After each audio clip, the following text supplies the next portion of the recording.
Chers fidèles, les choses n'ont pas beaucoup avancé, si ce n'est qu'elles ont plutôt empiré depuis la première fois où je me suis essayé à parler seul devant un écran, ce qui m'oblige à récidiver aujourd'hui. Nous sommes en train d'entendre la Passion, nous nous préparons à célébrer une semaine sainte à huis clos, sans trop savoir où nous allons. Dans la presse récente, on pouvait lire un article titré Apocalypse, punition divine, quand le coronavirus crédite les prophéties fondamentalistes et sectaires. Alors peut-on, sans être taxé de sectarisme, voir un châtiment divin s'appesantir sur nous dans la situation que nous traversons? Eh bien, à moins de soupçonner la Sainte Vierge de sectarisme, c'est plutôt assez clair lorsque l'on prête l'oreille aux différents avertissements que notre bonne mère du ciel a tenu à nous adresser au cours des derniers siècles. Alors pour ne pas être trop long, je me contente de citer le message de la Salette, qui à lui tout seul est déjà très explicite. La terre sera frappée de toutes sortes de plaies, outre la peste et la famine qui seront générales. La nature demande vengeance pour les hommes. Et un peu plus loin dans le message, livré par Mélanie, malheur aux habitants de la terre. Il y aura des guerres sanglantes et des famines, des pestes et des maladies contagieuses. Alors pourquoi une telle attitude de la part du ciel? Est-ce que Dieu peut vouloir de tels châtiments? Je prends la réponse dans la bouche même de Notre-Dame, cette fois-ci à Sœur Lucie. Je suis venu exhorter les fidèles à changer de vie, à ne plus affliger par le péché de notre Seigneur trop offensé, à demander pardon de leurs péchés, à se corriger. Les péchés qui conduisent le plus d'âmes en enfer sont les péchés de la chair. Il est indispensable de faire grande pénitence. Si les hommes changent de vie, notre Seigneur pardonnera encore au monde. Mais s'ils ne changent pas de vie, le châtiment viendra. Si on ne cesse pas d'offenser le Seigneur, alors la justice divine se manifestera par de nouveaux et de plus grands châtiments. Donc pour résumer, dans le châtiment divin, justice et miséricorde s'exercent. Justice parce que on ne se moque pas de Dieu et de ses lois impunément, et miséricorde parce que Dieu punit comme un père punit ses enfants. Dieu ne veut pas la mort du pécheur, comme il est dit dans l'oraison de la messe votive spéciale pour les temps d'épidémie. Et donc pour éviter la mort éternelle de ses enfants, Dieu utilise le châtiment pour les ramener à lui. Revenons au message de la Salette pour entendre ce que le ciel attend de nous dans de telles circonstances. Alors je vous cite le message de la Sainte Vierge. J'adresse un pressant appel à la terre. J'appelle mes enfants, ceux que je porte dans mes bras. J'appelle les apôtres des derniers temps. Il est temps qu'ils sortent et viennent éclairer la terre. Allez, montrez-vous comme mes enfants chéris. Je suis avec vous, pourvu que votre foi soit la lumière qui vous éclaire en ces jours de malheur. Combattez, enfants de lumière, vous, petit nombre qui y voyez, car voici le temps des temps, la fin des fins. Alors quand sera la fin? Nul ne sait ni le jour ni l'heure, mais ce qui est sûr, c'est cet appel pressant que le ciel nous adresse à une plus grande sainteté. Et le sommet de la sainteté, c'est la pratique de l'abandon.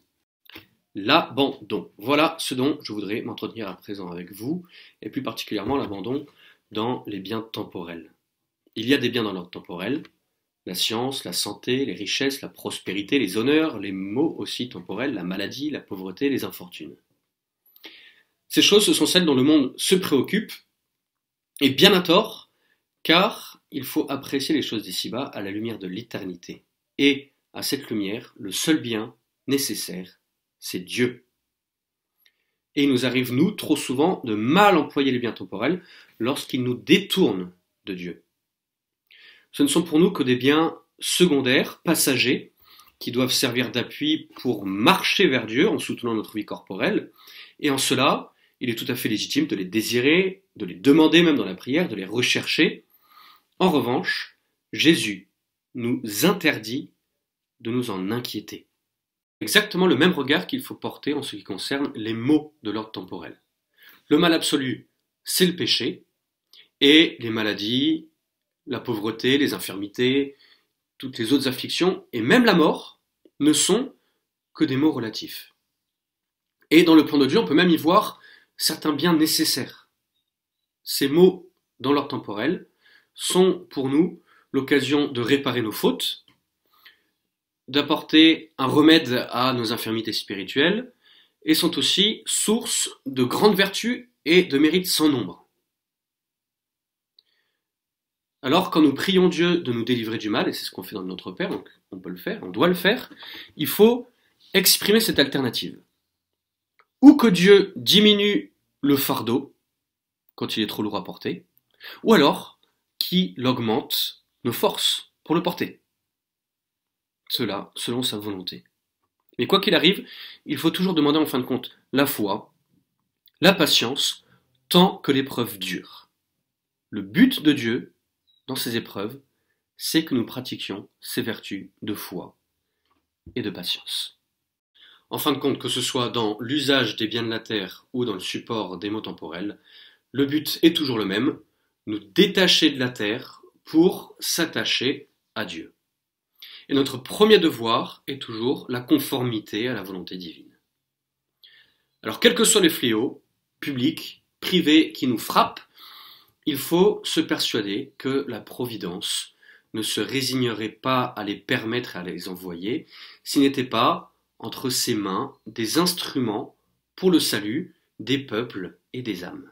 Pour un exemple concret de la pratique de l'abandon, la maladie, ça parlera à tout le monde. La santé favorise la prière, le travail, l'accomplissement de nos devoirs quotidiens. C'est un bienfait très précieux que l'on n'apprécie jamais aussi bien que lorsqu'on l'a perdu. La maladie, comme la santé, est un don de Dieu.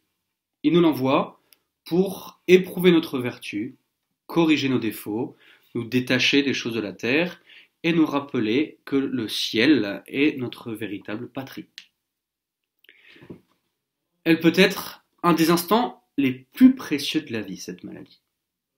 Saint François de Sales fait remarquer que un jour de maladie supporté comme il faut nous fait plus avancer dans la vertu, nous rendra plus agréable à Dieu que dans un mois entier de santé. Nous n'avons pas le droit, bien sûr, de gaspiller inutilement notre santé, qui est plus ou moins nécessaire à notre entourage et à nos obligations, mais il ne faut pas en avoir un soin démesuré.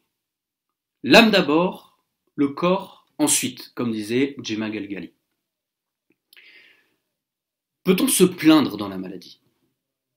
Oui, à partir du moment que l'on acquiesce, c'est-à-dire dans notre esprit, la fine pointe de notre âme, comme l'aime à dire le Saint François de Sales aussi, tant que l'on acquiesce au bon plaisir de Dieu, et comme dit Saint Alphonse, je vous le cite, « Je ne vous défends pas de découvrir vos souffrances quand elles sont graves, mais pour un petit mal, vous mettre à gémir, puis vouloir que tout le monde vienne se lamenter autour de vous, je taxe cela de faiblesse. » Peut-on aussi demander la guérison dans la maladie? Alors oui, bien sûr, assurément, avec toujours le même abandon. Je vous cite maintenant Saint François de Sales. « Quand il vous arrivera du mal, opposez-lui les remèdes qui sont possibles. Puis attendez, avec résignation, l'effet que Dieu agréera. S'il lui plaît que les remèdes vainquent le mal, vous le remercierez avec humilité. S'il lui plaît que le mal surmonte les remèdes, bénissez-le avec patience. » Parmi les grandes épreuves de la maladie, il y a l'impuissance, les impuissances qui lui sont attachées. On ne peut plus communier, on ne peut plus prier, on ne peut plus travailler, on ne peut plus pratiquer la pénitence, on ne peut plus être utile aux autres, souvent on est un fardeau aux autres. Alors là, nous avons une réponse de saint Alphonse. Pourquoi souhaitez-vous faire toutes ces choses? Pour plaire à Dieu. Eh bien, le bon plaisir de Dieu n'est plus que vous fassiez des oraisons, des communions, des pénitences, des études ou d'autres œuvres, mais que vous supportiez avec patience cette maladie qu'il vous envoie. Voilà donc un exemple concret, il y aura encore beaucoup de choses à en dire, de la pratique de l'abandon dans la maladie. Retenons simplement que Dieu nous appelle à plus de sainteté, que le meilleur chemin vers la sainteté, celui de l'abandon, particulièrement dans ces temps de calamité. Et rappelons-nous, quand ça nous semble trop pesant, rappelons-nous en ce temps de la Passion que le Sauveur en a souffert bien d'autres pour nous.